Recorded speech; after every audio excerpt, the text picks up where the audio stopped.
All right. Today I got for you my review of Jonathan Hickman's Fantastic Four Omnibus Volume 2. Now, what I have is the new printing of that. So it does have the thinner but super glossy paper that most of the newer Marvel Omnis are having. Now, this one the sample I have was actually done at the Donnelly printer in China. Past, those have been super high quality, especially compared to, some of the stuff we've got from the Turkish printer. Although I do have to admit, I have seen some samples from that printer now that are top notch. So I'll have to follow up on that in a different video. But at any rate, this one it has a $100 cover price, 832 pages in it. It's still in stock at InStockTrades.com as of the time of this shooting. I'll put a buy link down below in the doobly-doo. So, yeah, the binding on mine, good and strong. Had no issues with it whatsoever. Had no problems reading it. Had no problems scanning it. Now, I don't know if you realize what it takes to scan an omnibus, but it's not easy because, the book doesn't lie flat like a stapled comic. You have to hang the side off, one side of the book off the edge of the scanner platen. And I usually take my left hand and kind of hold that while my right hand's doing the mouse and keyboard to give it a little extra strength so as not to put all that pressure on the binding. So I'll let it hang like that. But anyway, it held up just fine.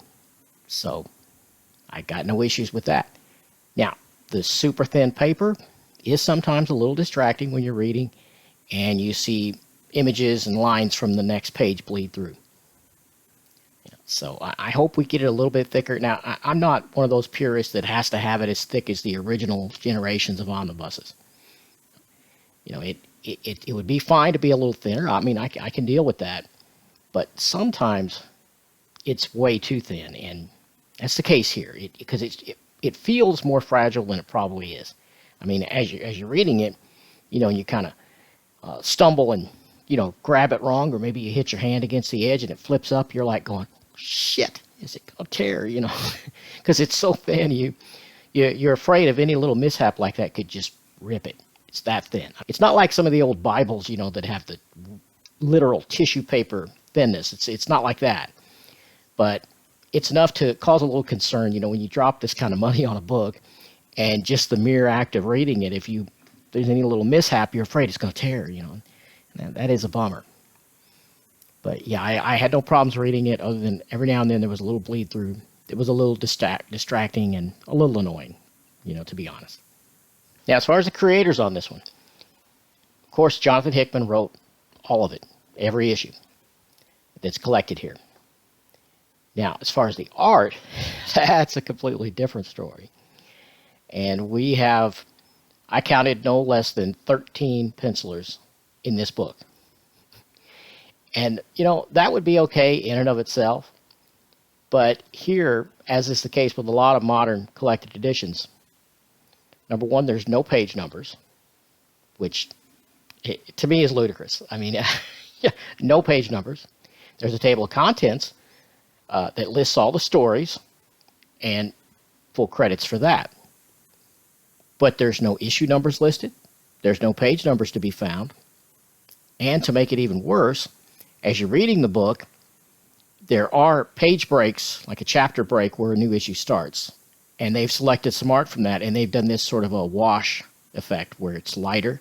I mean, artistically, it looks fine. But would it have killed them to put an issue number there?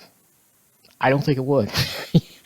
And to make it even worse, if you're trying to map this and figure it out for a review like this, they don't always use the cover image for that little chapter break. Sometimes it's just a panel they've selected or a page. So, yeah, not very helpful. It was really something. I mean, to review this in an art-focused review, which mine kind of are, was quite an undertaking.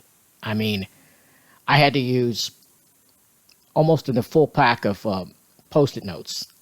And I'll run some B-roll here so you can see what I'm talking about.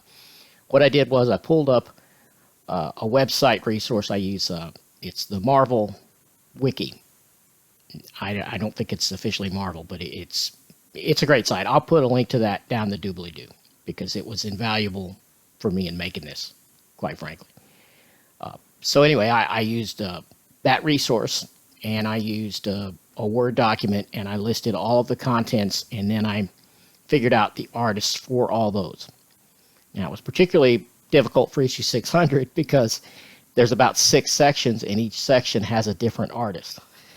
Yeah, not an easy task here. And with no page numbers, no covers, and no issue numbers, all I had was a sequence to go through and then figure it out from there. It was a bitch. I'm just going to go ahead and say it. No other way to say it. No other polite way to say it. This was very difficult.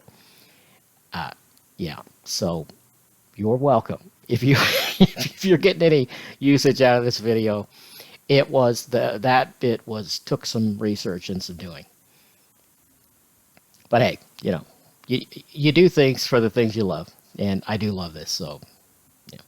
Now, highlights as far as the artists working on this volume is, for me, is of course Steve Epting and Barry Kitson, 2 artists that I was already really familiar with, somewhat from other books and other series like the Brewbreaker Captain America. Steve Epting's all through that, and he's fantastic. And of course from FF Omnibus Volume 1 by Jonathan Hickman. And I'll put a link to my review of that down in the doobly-doo also. Now, I did discover them, but this was a new artist to me that's in here, and I'll show some scans of that here, is Gabriel Hernandez Walta. Hopefully I got that pronunciation right. But man, the work this person did here is really impressive. Liked it a lot. Not my usual cup of tea, especially for a superhero book, but it just worked really good in the issue they put him on. This artist was the spot they used him in was perfect and really good. Nice stuff. Now, they're having that many artists, as you would imagine, there are a few jarring moments going from style to style, but not quite as bad, I don't think, as in Volume 1, even though there's a few more artists here than there are in Volume 1. But in Volume 2, I feel like they used them better and positioned them in better spots. Yeah, there's only a couple artists here that I didn't like at all. Most of them brought something to the table. Of course, some are much better than others, and there's quite a few in that 13 list. I'll put the credit list here from the table contents that were what I consider probably not ready for a book this big. A mainstream title deserves better art than some of the choices they made here. But overall, I'm pretty happy with it, and most of it works pretty well. So kudos to the people in charge that chose who did what. Although I think they could have left a few out of this roster. But that's just one man's opinion, This collects FF, Future Foundation, that is 6 through 23, Fantastic Four 600 through 611, and that includes the 605.1 issue. And this completes Jonathan Hickman's entire run on the Fantastic Four. Now, like the first omnibus, I really liked all this material, to one degree or another, but it is a huge plot monster. I thought Hickman did a better job here pulling it off and getting it all to land the way he intended. I thought he did a little bit better job in the second half of his run, this omnibus, than he did in the first one. So, yeah, almost enough to make me raise it another number on my rating scale, but more on that later. I did really like a lot of stuff about this one. I really, really enjoyed the great Inhumans content. They were featured throughout quite a few of the issues in this collection. And I also liked the inclusion of the Celestials. Really well done. And I don't see the Celestials done well all that often, quite frankly. A lot of times the writers that are picking that up, and the artists for that matter, don't quite understand, I think, what Jack Kirby was going for with the Celestials. And I think that Jonathan Hickman did in this. So I got to give him mad props for that. So yeah, the Celestials, what they're doing in here, it's pretty spectacular, and I really enjoyed seeing them in the plots. Also, Galactus is used quite a bit through here, And I think Hickman has a pretty good handle on Galactus, too. I enjoyed that. So, yeah. And I thought that he did more of the family elements here in the FF, in the Fantastic Four, than he did. I thought he did them a little more and a little better in Volume 2 than he did in Volume 1.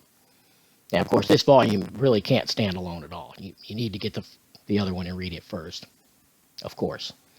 But, yeah, I did like this a lot more than I did the first one. And a lot of the art in here is pretty dang breathtaking. I mean, I'm sure you've noticed I'm running the scans through this video like I always do. And, yeah, it's a lot of good stuff in this. A lot of good stuff happened. The plots, while very intricate and multi-layered, as is the case with almost everything Jonathan Hickman does, I thought they worked out a lot better and landed, I think, better in this one than in the previous one. And I also thought the book ended on a pretty good note. He figured out a pretty good way to hand this off. Now, I'm not sure how good the writers have done after that. I haven't read any of Marvel's FF after this run. Maybe I will eventually, but yeah, he went out with a bang, and he went out with some heart too. The family elements are better represented here, and I'm glad for that, for sure. Just like Volume 1 of this, for me, this is an 8-star book. Yeah, I mean, if I did half stars, it'd probably be an 8.5. But I tie these in with the rating system that's used in Comic Collector, the software I use to catalog my collection. So I'm going to go with an 8, because they don't do halves. Yeah. I don't think it's quite to a level of a 9 for me. It's close. It's nearly there. I think if there was a little bit less jarring art changes, a little more consistency on the art, I think I would have definitely gave it a 9. But as it is, it's an 8. I mean, 8 is strong for me. A lot of my favorite books are 8s. So, you know, I'm not knocking him too much. But, yeah, it is heavy on plot and a little bit lighter on character, much like the first volume. But I thought he got that balance a lot closer here. Did a little better job on that, I think. So that's where it is for me. It's an 8. And I do recommend it if you're a Fantastic Four fan and you want a modern take, more modern take than some of my favorites, which would be John Byrne, etc. Yeah, then pick this up for sure. Read Volume 1 first, obviously. So next Monday I'll be back with another pretty strange one. This one is Poppy's Inferno. There's what the cover looks like. Always point the wrong way after all 30 videos and I'm still pointing the wrong way. Well, if you like this content, give me a like. And if you don't want to miss anything, you want to keep coming back, that'd be great. Love to have you as a subscriber. So hit that and hit the notification bell if you want to see all of the stuff that I make, you know, which I have some unboxings that I'll do here and there, stuff like that. So check it out. And if you really love it and you want to help support me monetarily, we have a Patreon. Links down the doobly-doo. So see you next time.